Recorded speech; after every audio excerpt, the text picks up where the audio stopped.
Yesuslah Tuhan yang layak ditinggikan, layak disembah oleh suku-suku bangsa.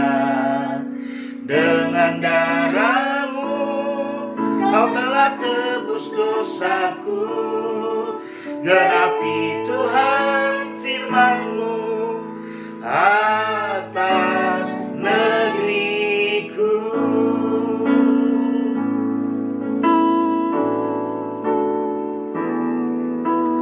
Yesuslah Tuhan yang layak ditinggikan, layak disembah oleh suku-suku bangsa. Dengan darah-Mu Kau telah tebus dosaku, genapi Tuhan firman-Mu atas negeriku. Hatiku rindu melihat kemuliaan-Mu, hatiku rindu melihat curahan kuasa-Mu di tanah tercinta, negeriku Indonesia. Hidup doa Indonesia, bagi kemuliaan-Mu Indonesia, bagi kemuliaan-Mu.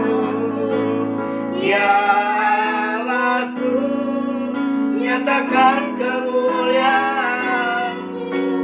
Ya Allahku, nyatakan curahan kuasa-Mu di tanah tercinta, negeriku Indonesia. Ku berdoa Indonesia, bagi kemuliaan-Mu Indonesia, bagi kemuliaan-Mu. Salam merdeka. Merdeka. Hari ini 17 Agustus 2020, Indonesia merayakan kemerdekaannya yang ke-75 tahun. Pesan kepada kita sebagai bangsa yang merdeka, tentunya bangsa yang memiliki merdeka yang sejati adalah ini.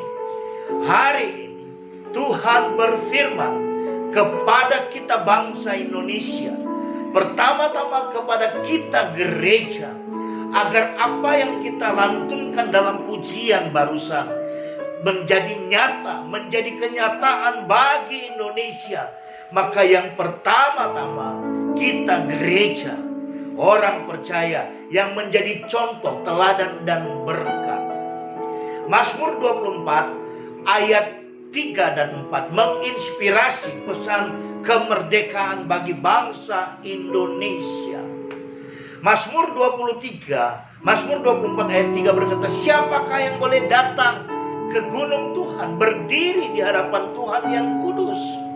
Kita pastikan kitalah sebagai gereja yang bisa melakukan itu ketika kita naik ke gunungnya Tuhan. Artinya kita ada dalam level yang tinggi. Kita berbicara, berbincang dengan Tuhan, menanyakan apa yang menjadi isi hatinya Tuhan kepada bangsa Indonesia. Hari ini pesan Tuhan kepada bangsa Indonesia ada di Mazmur 24 ayat 4. Adalah yang pertama, orang yang bersih tangannya. Mari pastikan kita sebagai gereja benar-benar menjadi orang yang bersih tangannya dalam seluruh aspek hidup kita. Jika engkau gereja yang ada di dunia pemerintahan, eksekutif, legislatif, judikatif, bahkan dunia bisnis sekalipun, engkau harus menjadi orang yang bersih tangannya. Karena ketika engkau menjadi bersih tangannya, maka itu mendatangkan berkat Tuhan atasmu dan atas bangsamu Indonesia. Lalu ketika kita menjadi orang-orang yang bersih tangannya, maka saya mau kasih tahu, kekayaan Indonesia pasti akan terpelihara sempurna. Bukan oleh pihak lain, tetapi dari kita, gereja, orang pilihannya Tuhan. Yang kedua, pesan kemerdekaan bagi bangsa Indonesia hari ini adalah orang-orang yang murni hatinya. Ketika kita menjadi orang yang murni hatinya, maka kita menjadi orang-orang yang boleh fokus kepada tujuan. Apakah tujuan bangsa? Itulah fokus kita karena kita murni melakukannya. Kita tidak melakukan segala sesuatu intrik di dalam tujuan, tapi kita bersama-sama dengan hati yang murni menggolkan tujuan itu tercipta. Hari ini Indonesia butuh pemulihan ekonomi. Ketika kita dihantam pandemi COVID-19 dan juga seluruh dunia, kita tidak lagi tertarik tentang infrastruktur, tapi kita tertarik pada ekonomi. Ketika ekonomi Indonesia dipulihkan, saya mau berkata, gereja tidak akan lagi menanti-nantikan kapan sembako dibagikan.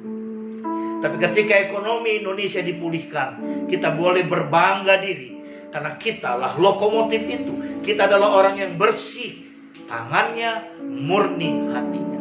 Lalu pesan yang ketiga, pesan kemerdekaan. Gereja yang tidak menyerahkan diri kepada penipuan. Penipuan tidak hanya berbicara uang. Penipuan berbicara berbagai hal dalam aspek hidup kita. Tapi yang pasti, yang namanya tipu itu pasti merugikan. Tipu itu pasti dosa. Mari gereja, khususnya engkau yang ada di dunia sekuler, engkau tidak terlibat dalam berbagai hal penipuan, tapi engkau benar-benar menjadi orang contoh dan teladan. Kemudian pesan kita yang keempat untuk hari kemerdekaan Indonesia adalah orang yang tidak bersumpah palsu. Sumpah palsu tidak hanya masalah cinta. Sumpah palsu tidak hanya masalah jabatan, tapi sumpah palsu yang terpenting.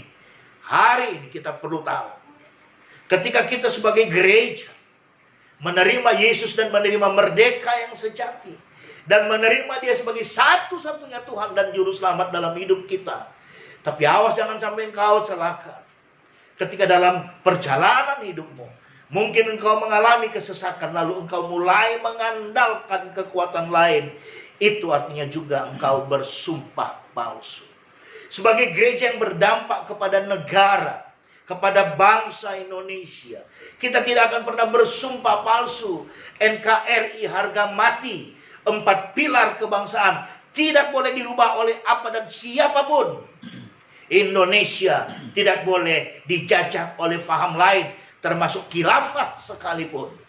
Itu dia, tidak bersumpah palsu. Ketika bangsa Indonesia kekeh, ketika bangsa Indonesia kokoh dalam NKRI harga mati dan 4 pilar kebangsaan, maka berkat Tuhan, saya mau katakan, tercurah atas Indonesia. Sampai di sini, salam merdeka, merdeka. God bless you.